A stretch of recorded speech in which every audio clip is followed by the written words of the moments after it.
All right, everyone, welcome back. Today we're talking about class field trips, smoking on a commercial aircraft, albums for a penny, and the insidious ice milk conspiracy.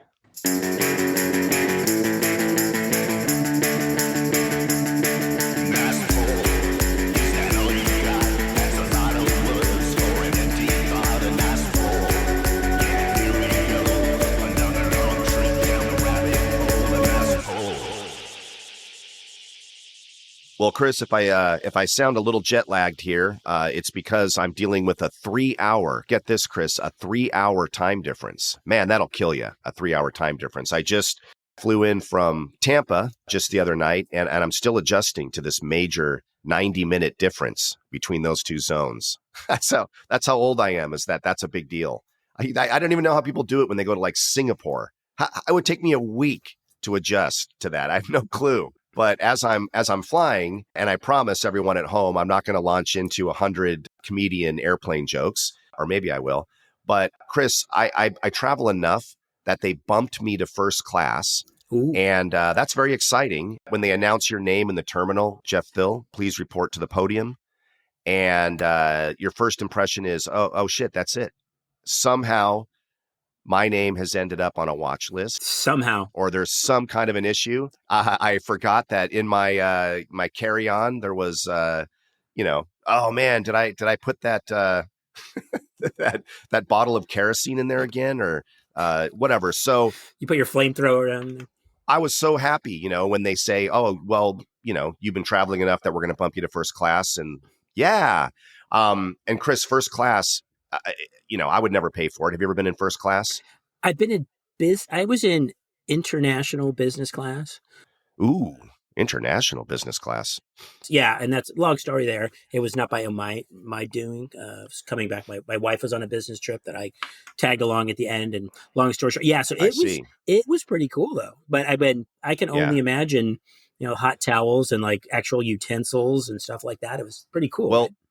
Well, keep imagining that because I did not get that. So you can use your imagination all you want. That was not my experience in first class. All it is wider seats, and you only sit next to one guy versus having to squeeze in with two other people. And the drinks are free, so that was kind of cool. But really, other than that, the only thing that blew my mind in first class, the only thing is I was able to pay like $7. Or maybe it was free. Now it's all a blur. But I had instant, ongoing, super strong Wi-Fi, and I could use my computer. I could get on the internet. I could surf. I attended a virtual meeting while I'm 30,000 feet in the air, going 700 miles an hour, texting. Chris, I live in a highly populated city, right? Right next to San Diego, and I have shit for connection. How is it that I can be, again, tens of thousands of feet in the air, traveling hundreds of miles an hour with a perfect signal, and I can't fucking get it 4 blocks from a Verizon? I can't get a single signal. So I don't know, whatever. But one thing I also noticed, Chris, is that air travel, as amazing as it is today with Wi-Fi and those advances, really, when you think back in the 70s and the 60s even, and certainly the 80s, not that much different. I mean, the planes really didn't crash that often back then. I don't know what all this new technology in these airplanes are really doing for us, and I guess the only biggest difference is that now on airplanes, of course, they really look down on smoking. Apparently that's not okay to just light up a cigarette. Right. And my favorite was the smoking section in an airplane, of course. Right. Because, right, as George Carlin would say, that's like having a peeing section in a pool. Correct. Right. We're all going to be able to experience that. The guy 4 feet away is smoking a cigarette and you're in the non-smoking section, literally 36 inches away from him. Thank God I'm in the and separated by a curtain. Right. Well, I can't even breathe that smoke over here 36 inches away. Well, we had those we had restaurants that had smoking sections too, right? There were movie theaters. Remember, the movie theaters actually had those like smoking rooms, right? I think airports had like smoking rooms. Oh, and I think what bothers me the most when you talk about air travel And yeah, what hasn't changed is if you've been on a plane that still has like the little light up signs that say like no smoking. It's like, how old is this plane? Right? If Yeah. I'm on this plane right now and it still has, so it's a plane from probably the early 70s. I don't drive in any cars from the early 70s, right? I wouldn't get on any other mode of transportation, I thought anyway, that I knew of. But somehow these planes will still have like the non-smoking little lights. Yeah. I mean, it's been a while. Maybe I think the last time, maybe I was on the Southwest flight and that might explain it. But yeah, the whole, you can obviously it's gotten worse because you still have to take our shoes off or our belts off and now we have to take our laptops out of our bag, or maybe you don't. It all depends on the airport, right? It all depends on maybe if you have TSA, maybe you fly so much. I don't know. Do you have pre-check? I do. Yeah. I have the pre-check. You're so fancy. You're like Sean Liberton all the way, Sean, right? Mr. First Class. Now you can explain, you guys can have that conversation the next time you see him about your first class flying experience.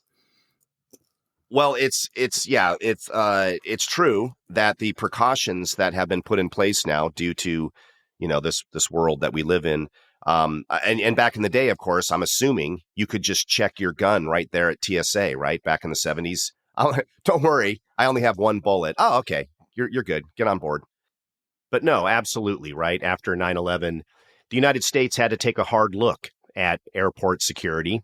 And of course, that meant taking a hard look at the people who check the bags and let you into the actual terminal. So taking it seriously, right? And of course, that was a serious event. They got their best government recruiters and clearly scoured every state in the union for the best and the brightest, right? These are people that had to have incredibly quick reflexes. They had to have acute awareness of the world around them. And that includes sense of smell, obviously eagle vision, 20/20 vision. They really had to be experts at body language. And they really had to step out of themselves, almost like a CIA operative, and become an expert not only in perception, but also perspective, right, Chris? So the call went out to nearly every single fast food chain. Anyone that was losing a shift manager or someone that might be tired of running the drive-through, of course, they were brought in. Just really the best and the brightest, right? And not just in their actual skill sets, but in something a little bit beyond that, right? These weren't people that were just going to have a high intelligence IQ. These were people that had to have a high emotional IQ, right? People that weren't going to be annoyed or overreact or be rude to people or go into unnecessary power trips with every single human that went by. These were people that had to have extraordinary patience, with humankind, and the kind of people that had to, again, look outside the box and really understand that this was an important mission. And it wasn't about clocking out in 15 minutes so that you can chain smoke and then come back in again and start screaming at people all over again. So clearly, that is an initiative that we nailed, right? Good job, USA. Good job, TSA. I'm proud to be an American. That was harsh. That was brutal.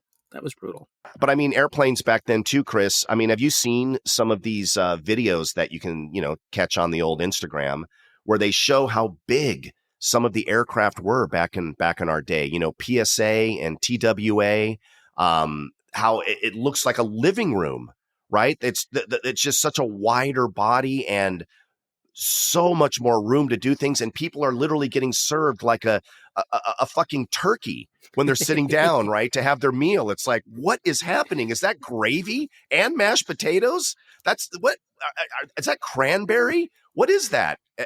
Literally, you're so lucky if you just get like 4 peanuts, right? In a little tiny thing. Well, they also would give you like the thing about the planes as well but they'd give you like those really weird skinny headphones that kind of look like a part of a stethoscope. But then again, it was just like, how clean were those things, right? How hygienic were they? Just like the pillows and the blankets. And it was just like, I'll pass on some of those things. You're right. It was the planes were bigger. You had more leg room. You had more room to get down the aisle, everything else. They didn't cram, right? 40 extra seats or 60 extra seats, because the planes are the same size, but somehow they get more people on them. I think we could chalk a lot of it up to 9/11, right? When everything changed, when you couldn't even, you could go meet somebody at the gate or drop somebody right off at the gate, and all the rest of that stuff, right? Oh my God. I forgot about that. Yes. You would, Chris, how many times would you show up at your destination and you would be so excited because you would have a welcoming party right there going, yay, here he is. Wow, welcome back. And they were right there at the effing gate. Oh my God, those were good times. Right. And but then at the same time, it's like, I don't even know, it's like you were essentially going to pick somebody up at the airport, and you might as well have stopped off and played a few hands of blackjack, because it was a complete gamble on whether or not their plane was coming in at the right time, whether they were going to be at the same gate, whether they were, because you had no way of knowing, right? Until you pulled up and got into that terminal, and then you looked at that big monitor and go, oh crap, they're delayed 4 hours or something like that, right? Oh, I guess we'll go home and come back in 3.5 hours or something like. So those things are pretty amazing now, that you can even get a text saying, this flight is delayed or something like that. But it's such a different experience, and not a better one though. It's not improved at all. I don't think so. And Chris, you bring up those headphones that you used to get back in the 70s and 80s. Again, hopefully people listening to this can remember. Chris is exactly correct. They looked like a hard plastic stethoscope, and you would plug it in to the side of your seat so that you could listen to music. But guys, there was not one single electronic part in that. This was literally just a plastic tube that allowed you to funnel music to your ear hole, right? That's what was so interesting about them. They weren't electronic at all. It was just a piece of plastic. That's all it was. You may as well have just bent a straw and stuck it up into your ear, right? It's just so fascinating to me. But Chris, they were hygienic because they did come in a plastic bag. Well, so I think we're safe. Yeah. They were not unlike, remember what you got with a transistor radio. It was an earplug, right? That would same. And the jack, I think the jack itself looks exactly like they still kind of look like today. You plug it into your transistor radio, and you had something the size of like a thimble, right? That was same thing. There was nothing to that. It was a little tiny earpiece, and somehow the miracle of listening to maybe AM or maybe FM radio on your transistor through that little earpiece, right? Before stereo headphones and everything else. And I remember getting my first set of stereo headphones maybe when I was in 5th or 6th grade, right? And those were cool, where they had maybe a 6 or 8 foot cord, and you could just plug it into, your stereo, or plug it into, your tape deck or whatever. But like I said, the experience, like I said, the coming and going and those technologies are better and improved. But I think the actual experience, once you get on that plane, is not any better. I would say it's even worse. Yeah, I'd say it's definitely worse. I mean, other than Wi-Fi, I mean, I get it, but really, I mean, and by the way, going back to how big it felt in those airplanes back in the day, it's like a Tardis for those of you that are Doctor Who fans. I mean, nice pull. It's just you go inside and you're like, how is it this spacious in here? What is happening right now? That's my memory anyway. It was just like, wow, this is amazing. It's like you're being in someone's living room. Yeah, just incredibly, different and yet the same somehow, I guess. I don't know much. It's like, I distinctly see, I never, like, my family did not really travel, take vacations and stuff like that. To this day, I never flew on a plane with like my family. I flew on a plane with my dad once, and that was when we were going to my bachelor party, and he went along. Chris, are you about to tell another very, very sad growing up story about your moderately neglectful parents? What is happening? I didn't go on a plane till I was 10. Okay. Which I don't know for our generation, if that was unusual or not. Okay. But my first plane trip, okay, was technically a field trip, because, and those of us from Gage, as 5th graders in Mrs. Vigen's class, and somehow I had a classmate whose dad worked for PSA. Okay, which the old airline, and somehow they got some sort of discounted fare that came out to like $10 a head or something like that. If we could raise $10. And so we got a round trip ticket to fly from San Diego to LAX, got a tour of LAX because our airport sucked. It still sucks, but that's another story entirely. But got a tour of LAX and then flew back. That was the field trip. Okay. So it was like we literally flew, and the LA, and even then it's a 20 or 25-minute flight. So it's not like, but picture this. I can imagine you're on a flight and you're a guy and you're flying to LA. And let's say you've got a business meeting that day, or you've just got something else going on. And all of a sudden 35 public school kids and a teacher and I don't know, 3 or 4 parents as chaperones show up on your flight, your PSA flight to LA. Think of how lucky you must have felt to be that guy, that woman, just wanting to go to LA and didn't have noise canceling headphones and didn't have a phone you could watch Netflix on even, or couldn't just, do anything other than to have 35 jacked up kids on a plane flying to LAX. And so that was when I think about it, and that was the first time I ever flew. Technically was a field trip. So, well, tell me that you're a upper middle class kid in a very privileged first world nation without telling me that. Poor Chris, you guys. The very first time he was able to fly on a jetliner was when he was 10. Can you imagine how abusive his life must have? What? The tears. Chris, why is this not a Lifetime original movie? You had to wait till you were 10? Did they not call CPS? What's happening in your family? It just blows my mind. Both of my kids flew as infants. Okay, that's all I'm saying. Okay. I bet you your sons flew before they were 10 years old. Come on. Probably, yeah. I mean, I think we did. But Chris, the best part of your story is the destination, the fun place you were going to that everyone was hyped over was LAX. LAX, you couldn't pay me to go to LAX. The only reason people go to LAX is if they have to, because they have no choice, because that's where their plane technically lands. That's like saying you're going to have a field trip to the DMV. I just can't even imagine that being the destination. But you're right. In the 70s, it's like, are you joking right now? We are getting on a mother effing airplane? Holy my God. I mean, that's epic. I mean, your field trip blows all mine away if you got on an airplane. Yeah. We had to bring a brown bag of lunch. I remember spending money, which we all spent. I think my mom gave me $2, which was a lot. So what did it's just like $2 to spend at the airport, buy something, buy a souvenir, buy something that said LAX, or buy something that's playing something. What did I buy? I bought a Mad Magazine Spy versus Spy paperback. Okay. They used to that's what I bought with my good choice. I could have bought anywhere. Right? I could have bought a TG&Y, but no, I bought my Spy versus Spy paperback, which I had for years. It was just, packed away with old books at the LAX, newsstand.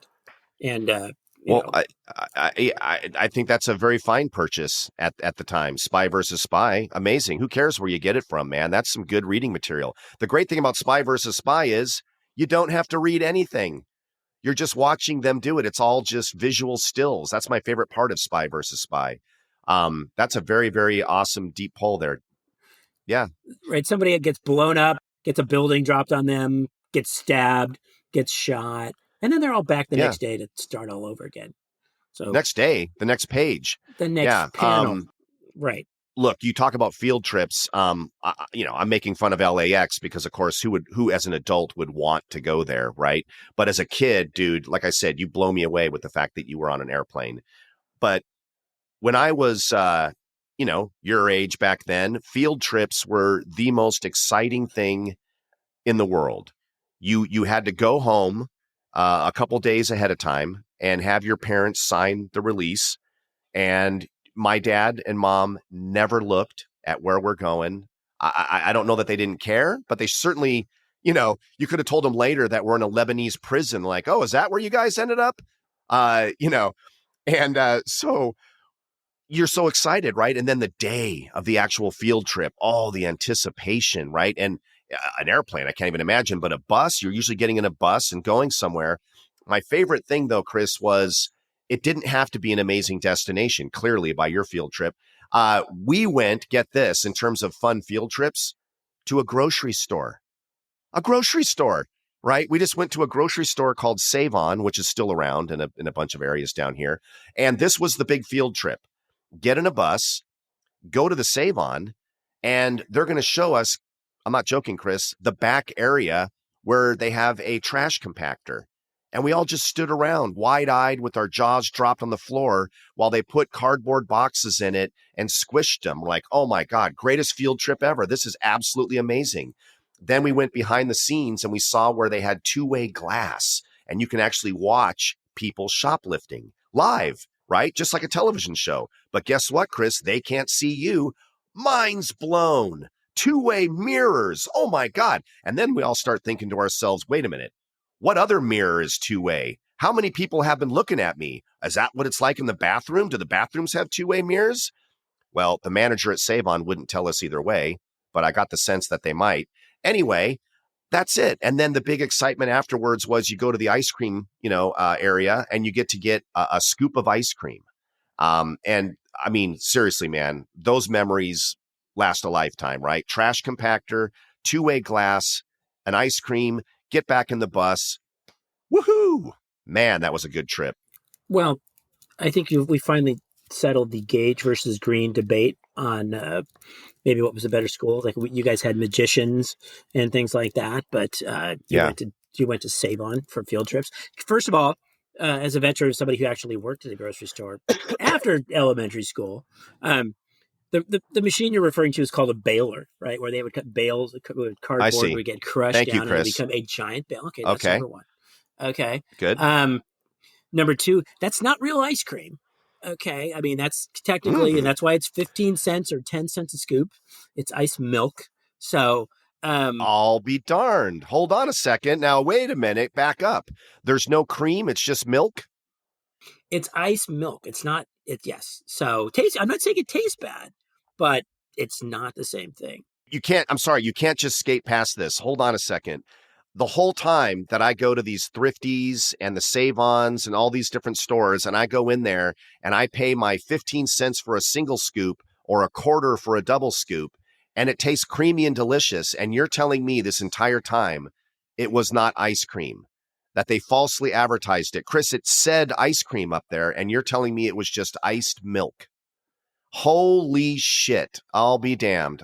I feel cheated. As somebody whose parents owned a Swensen's ice cream franchise, yes, I can tell you with all certainty that was not ice cream.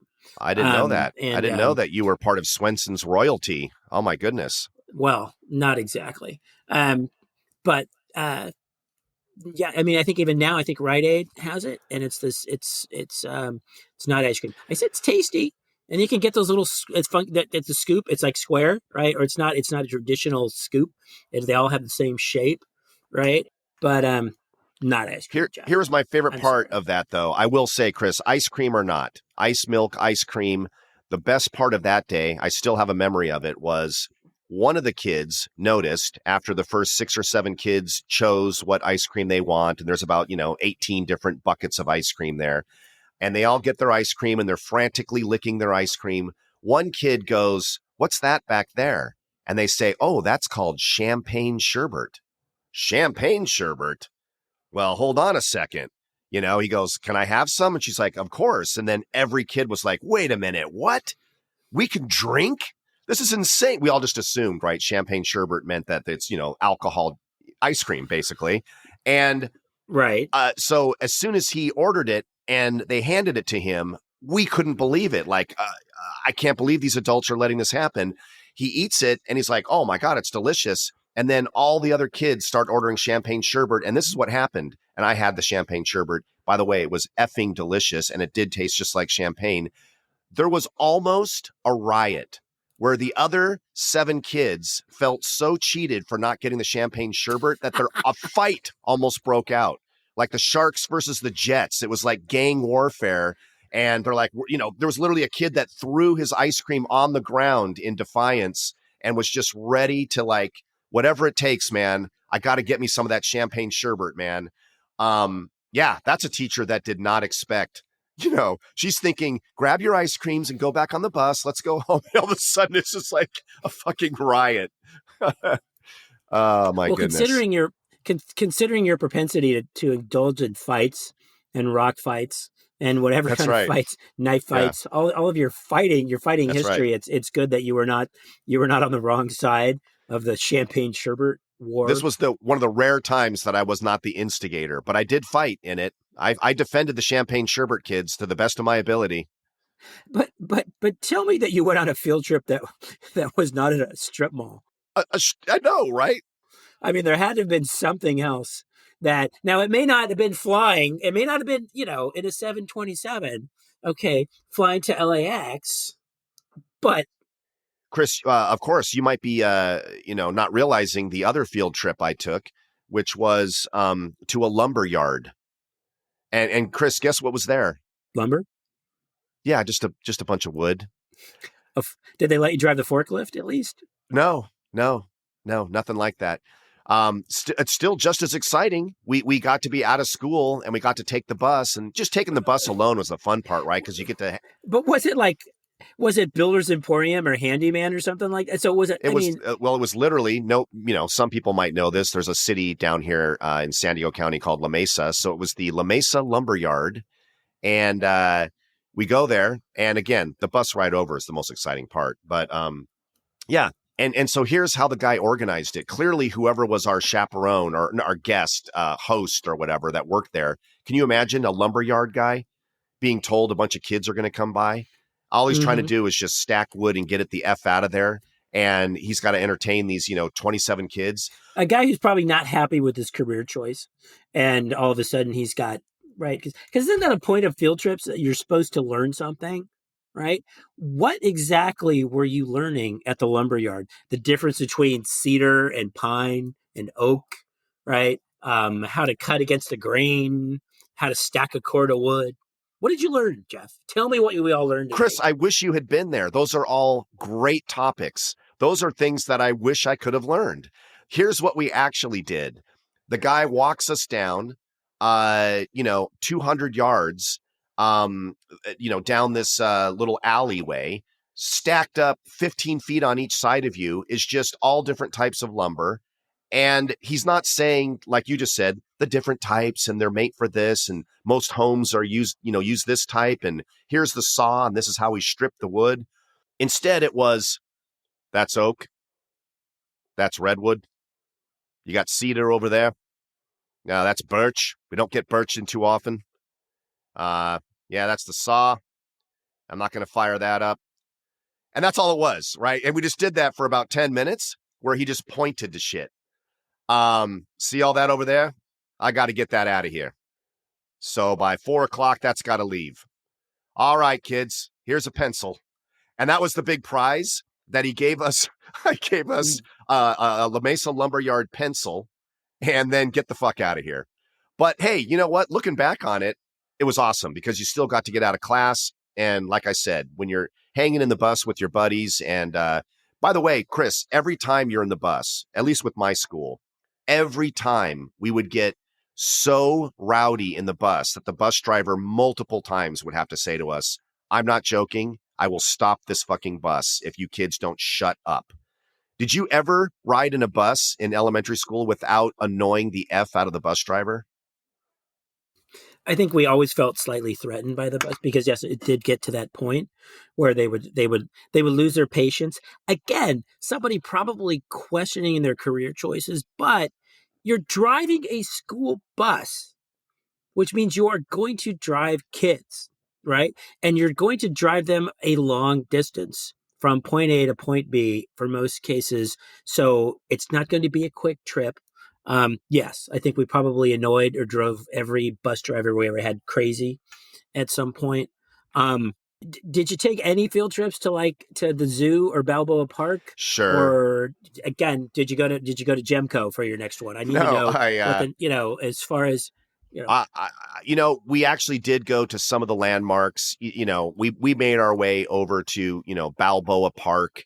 Yeah, absolutely. And toured some of the museums. One of my favorites was the Natural History Museum. where you get to see all the different stuffed animals and stuff. And that's a good field trip, but not nearly as cool as the car wash. That was a good one. Oh man, the car wash, Chris, because you didn't go to a car wash. they would let us get in cars and then drive through 2 at a time. You know, when the car would automatically go through the wash, and they would just put kids, get this, putting strange kids in a stranger's car, some dude that just pulled up to get his car washed, and they would just let kids get in it and ride through it to see, you know, the brushes and the soap and all that. There's a lawsuit waiting to happen. What the fuck were they thinking? But that was one of the best ones. I really love that one. That was a good one. Did they think that you guys had never been to a car wash, that you had to wash your cars at home? Did they think? I don't know. Okay. And by the way, it wasn't just a car wash, Chris. I didn't want to make it seem like it was that boring. It was also attached to a gas station. Hello. So we got to go behind the scenes and, you know, see how gas stations work. And you know how they work? It's a pump, Chris. Yeah, I do. Yeah, I got a pretty good idea how gas stations work. But hey, once again, we all got a treat, and that was a good one. And honestly, I think here's why I think the car wash happened. What they did was they would ask the parents to all volunteer and kind of chaperone the activity, and also come up with the activity, right? And so I think this one was some dude, you know, whose dad worked at the car wash or something, I guess. I mean, that's all I can figure. But I don't know, man. Somehow that was pretty fun that day. I get the feeling that this car wash and gas station were in the same parking lot as the Savon, so they just kept taking you to the same place over for your field trip. Yeah, and maybe they did a different route. Maybe they like made a big U-turn. They drove past it, so you thought you were going somewhere else. Chris, it did feel like parents were given homework at the beginning of the year and said, "Oh, thank you, Mr. Smith. You get one of the field trips. Please make sure that you plan it out and the kids are ready for it." And then most of these parents, the very day before the field trip, were reminded by the school that tomorrow is the field trip that you planned and you're chaperoning. And they're like, "Oh, shit." Right. And they completely fucking forgot about it. And so it's like, "Hey, kids, absolutely, we're going over to my uncle's house. We're going to watch the game together. Hey, kids, we're going down to the racetrack. Old Mr. Smith here has a couple of bets he's got to place." You know, kind of like a horse in the third. Hey, meet my bookie. Again, it's like, did you really need a permission slip to go to a car wash? I guess it's to sign your life away on the bus, right? Like driven by some guy who's out on parole.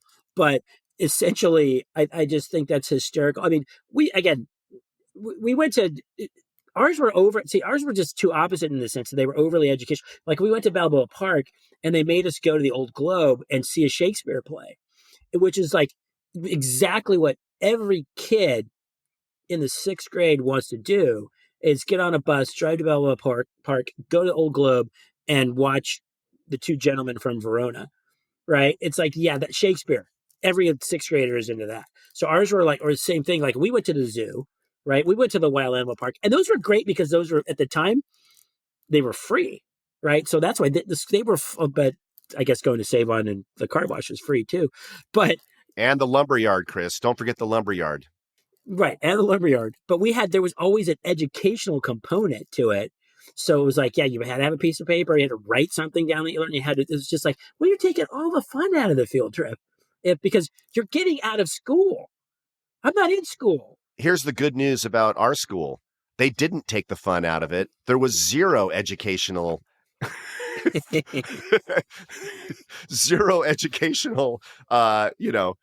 information.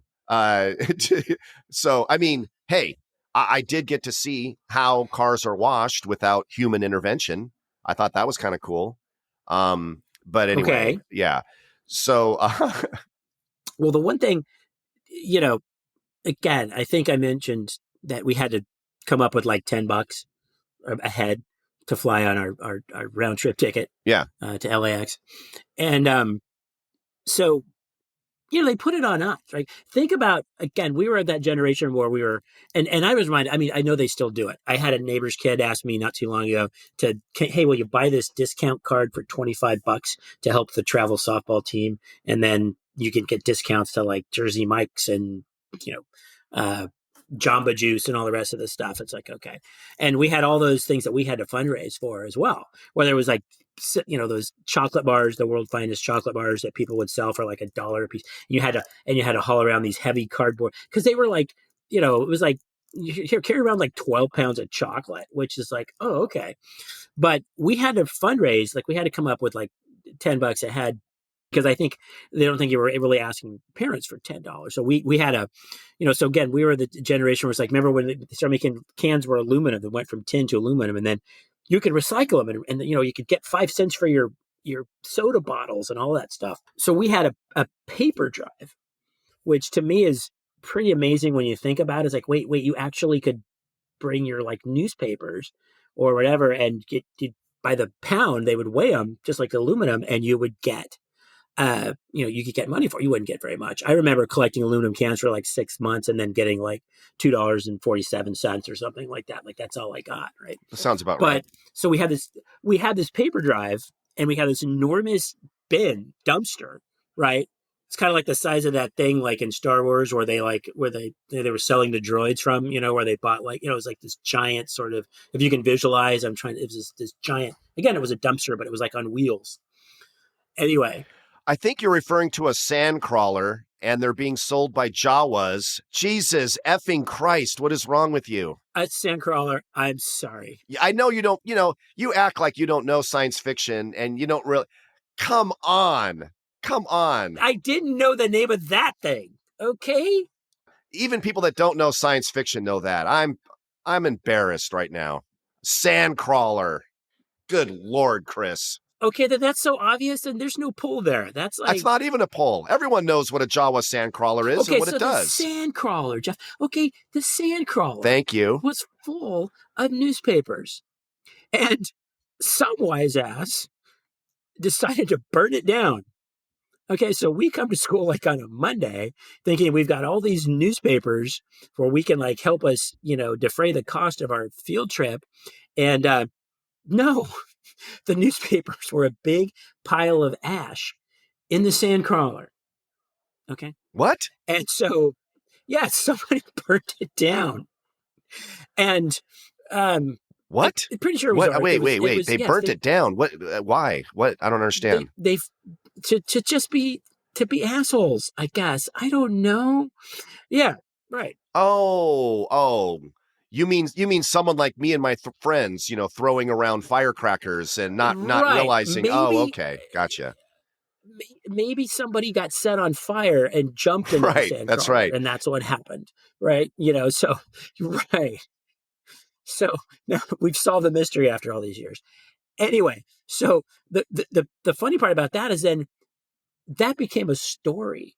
Like we got on the news, we got like a newspaper article written about us, and money came pouring in or to defray the cost. So again, we got to go on our field trip, right? And was this the LAX one? Because it was, right.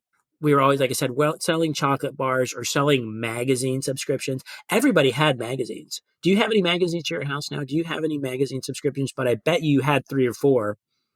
Probably because things coming to your house. 3 or 4. Right. I mean, yeah. Not including Starlog, right, and whatever else, what other magazine you got. Whoa, nice poll. Starlog. Well done, sir. Oh, I could never afford Starlog. Yeah. No, in our house right now, there are no magazines. And I mean, who even has magazine subscriptions? I mean, I'm sure people do. Of course they do. Right. That's a stupid thing to say. But yeah, I mean, no, we don't have any magazines. But yeah, when we were kids in the 70s, we probably had 15 different magazines in the house at any given time, and probably 8 or 9 different subscriptions to magazines for sure. Yeah, because some kid like me would come to the door inevitably and say, hi, if you do 2 subscriptions, you get 8 free. Which ones would you like to select? Right. And then that's how you end up with bartender surplus magazines at your house, because nobody realized they selected that. And you're like, what the fuck is this? Why am I looking at, what is this? And the easy part was like, oh, we don't need any money now. Just like sign your name right here, right? And you're signing you're signing your life away. And nothing was probably ever more evident in that with like And we all did this and they knew exactly how to come to kids when it was like Columbia House, right? And Columbia House Record Club. Yep. Right. And I think it was like, you could get, how much, what was it? 8 or 10 records for a penny. For a penny, you could just look on this list and you could pick 10 albums. And we're going to send you all those albums. And then we're going to send you an album a month for like ever above retail, like whatever it was going for, for whatever it was going at, like, Warehouse or Licorice Pizza or Tower. Forget it. If it was $9.99, it would be like $15.99 or something. Well, that was 3 nice polls in a row. Good job on that.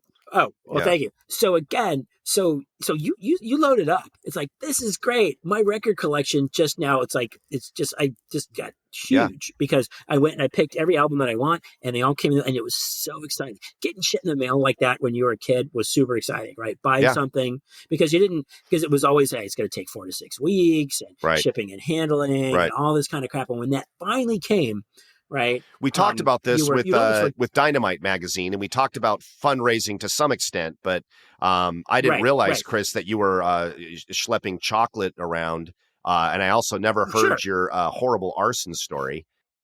Man, you really took fundraising to a whole different level, man. Well, I wasn't the only one. That's how you end up not at looking at a cardboard baler on your field trip. But anyway, the whole thing is, Columbia House, right? But Columbia House, when the problem was when those records started coming, and I don't even think they came once a month. I think they came like every 3 weeks, right? So you'd get like 2. And then it was like, you know what? I loaded up on the records that I want, right? That I wanted. So I got, at the time, whatever it was, it was probably like Van Halen and Rush and, I got the first Cars album and all this kind of stuff. And it was super cool. But then all of a sudden... Yeah, sorry. Hey, there was no Sammy Hagar in that version of Van Halen. Thank you. But then before you knew it, it's like you get this thing like, I didn't order anything from Columbia House, and all of a sudden I'm looking at the new Carly Simon album, and it's like, and they made it like really hard. That's right. To send it back, right? And then it came back, and you had an invoice, and then those things kept coming. And coming, you couldn't go online, and you couldn't cancel, you couldn't call anybody, and then you couldn't keep up to the point where you would owe money. One time in my panic, because I think I know my dad had yelled at me, I actually hid one of the records under, because it was, that'll make it go away. That was a good strategy. I stuck it under my bed. Right. And I think it must have been like Anne Murray or something because what I think that was the thing too. They sent you shit that they knew you didn't want anyway. Like, not you were going to keep it. It's just like, oh, hey, cool. Here's Blue Oyster Cult. Chris, are you trying to claim to this day that you didn't order John Davidson's greatest hits? You didn't, and you didn't order the Essential Eric Estrada? No, that wasn't you. I already had those. Oh, okay. So I wouldn't order. I paid retail. Okay, I was smart. I was not going to get the marked up versions of that. But you're right. Honestly, it's like a mafia scheme, right? Or really, it's really a drug dealer way to do things, right? The first little bit is free. The first taste is free. Yeah. Then all of a sudden you owe the drug dealer, and now you've been funneled over into some sort of horrific situation where you can never get out of it. Yeah. Or a loan shark. Yeah, it's like, exactly. What? Yesterday it was 1 album. Today it's 2 albums you owe me. Now you owe me 3 albums. The best part about that is, again, but those things were flying, but we were not the only ones susceptible to that, because I don't know if you remember the Time. Okay, so Time Life, right, which was Time Magazine and Life Magazine, but they had all these books that were like the same way, right? Like they had books about World War II. Or books, they were these heavy, really, really expensive looking, almost like encyclopedias, but they were on specific. I don't know if you ever got those. Time Life sent out these books, and my dad bought the first one. It's they were the Old West, okay. And so the first book, it had that that brown, fake, leathery sort of. I know, because my dad got the exact same one, and the first one was called The Gunfighters. Exactly. Okay. And the Gunfighters was super cool, right? And it had pictures and these drawings. Billy the Kid. Right. And Wyatt Earp and every these things. And it was super cool. And okay, so he got the Gunfighters, right? But then, the next book that came was the the frontiersmen, right? Or the explorers. And it's like, okay, I kind of get it. But then those books kept coming. And the content of those books, eventually it was like the prospectors or the blacksmiths, right? Or these like random peripheral sort of like the general store owners. And that's how much they bled that well dry in like 3 books. And we had, and so I can remember my mom complaining to my dad because same thing, he just blew it off and these books were coming. And we had this entire library of these fake leather bound looking books that just got progressively, the blacksmith, the books got, the books got thinner, the type got bigger and everything else. But it was just like, snake oils and sundries. Exactly. Exactly. The farmers, the stagecoach drivers, right? Yeah. So it was like after like the 4th book, there was nothing of any consequence, and I think those books were still like packed away in my dad's garage when we cleaned that thing out after he died. It was just like, there's the Time Life. That's books. So funny you said that because my dad got excited about the same thing, and boy, I leafed through that book, The Gunfighters, and I have to say the one kind of crazy thing about it was they were showing all kinds of photographs of dead people in there. I'm like, oh my God, this is pretty gnarly. This book is pretty intense.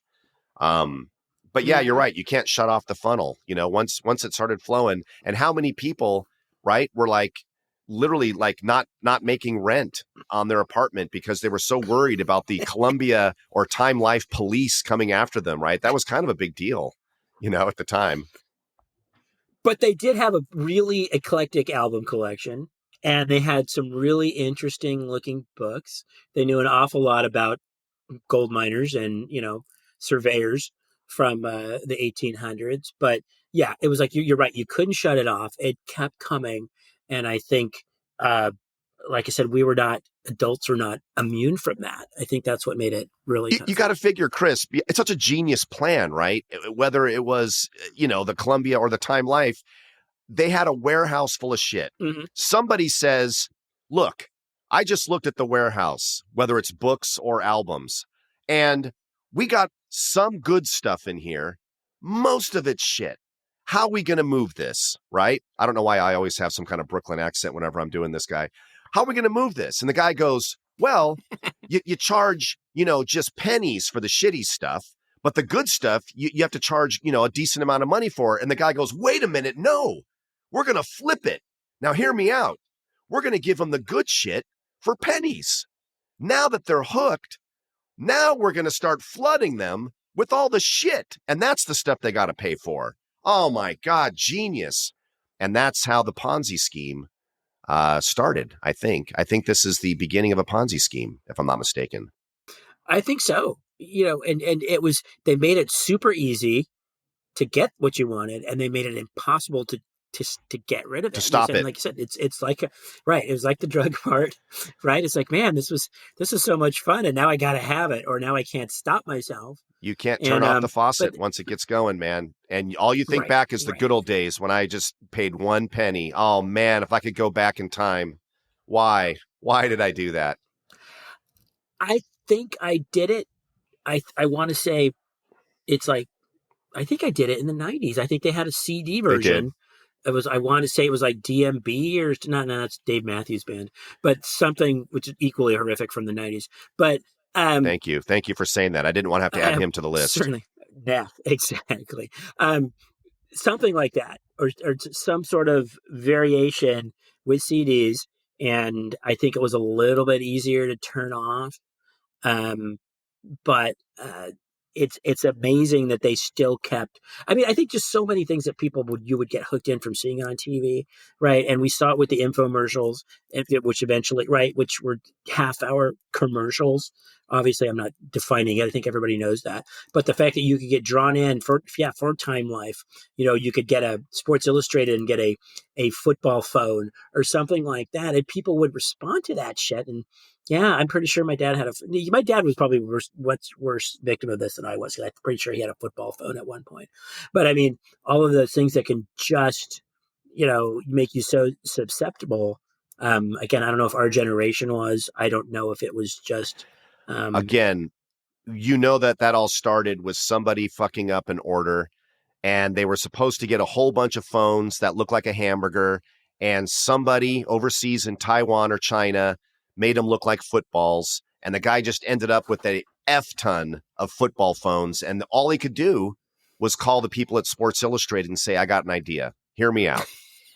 What if we were to get together on this?